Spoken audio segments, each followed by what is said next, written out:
നമ്മളോട് സംസാരിക്കുന്നവരോട് എപ്പോഴും ബഹുമാനത്തോടെ നിൽക്കുക. ആരറിഞ്ഞു കുറെ കാലം കഴിയുമ്പോൾ അവരെ എതിർക്കാൻ ശ്രമിച്ച നമ്മൾ ഇളഭ്യരാവുകയും നമ്മളോട് സംസാരിച്ചവർ വാഴ്ത്തപ്പെടുകയും ചെയ്യുമെന്ന്. നിങ്ങൾ ദൈവമെന്ന് വിളിക്കുന്ന എൻ്റെ പിതാവ് എന്നെ മഹത്വപ്പെടുത്തുന്നു എന്ന് കർത്താവ് പറയുന്നില്ലേ? ആ മഹത്വം പിന്നീട് നമ്മൾ കാണുന്നുണ്ട് ചരിത്രത്തിൽ. അവനെ ഉയർത്തുകയാണ് അവൻ്റെ അപ്പ. അവനെ എതിർത്തവരൊക്കെ ഇളഭ്യരായിപ്പോയി. അതുകൊണ്ട് നമ്മുടെ ഒരു കാഴ്ച കൊണ്ട് അവരെ വിലയിരുത്തി ഇകഴ്ത്താൻ നോക്കരുത്. അങ്ങനെ വന്നാൽ ചരിത്രം നമ്മളെ പുച്ഛിക്കും. മണ്ടന്മാര്, മുമ്പിൽ നിൽക്കുന്നവരുടെ വിലയറിയാൻ കഴിയാതെ പോയവര് എന്ന് പറയും. എല്ലാവരോടും പുച്ഛത്തോടെ ഇടപെടുന്നവരുണ്ട്. ആരെന്ത് പറഞ്ഞാലും പരിഹസിച്ച് കളയും.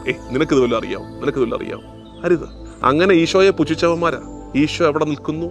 അവൻ സ്ഥാപിച്ച അവന്റെ വിശ്വാസത്തിന്റെ അവന്റെ അടിത്തറയിൽ പണിയപ്പെട്ട സഭ എവിടെ നിൽക്കുന്നു? അവനെ പുച്ഛിക്കാൻ ശ്രമിച്ചവര് എവിടെ നിൽക്കുന്നു? അതുകൊണ്ട് കാലം തെളിയിക്കും പലതും. പരസ്പര ബഹുമാനത്തോടെ നമുക്ക് ഇടപെടുകയും സംസാരിക്കുകയും ചെയ്യാം.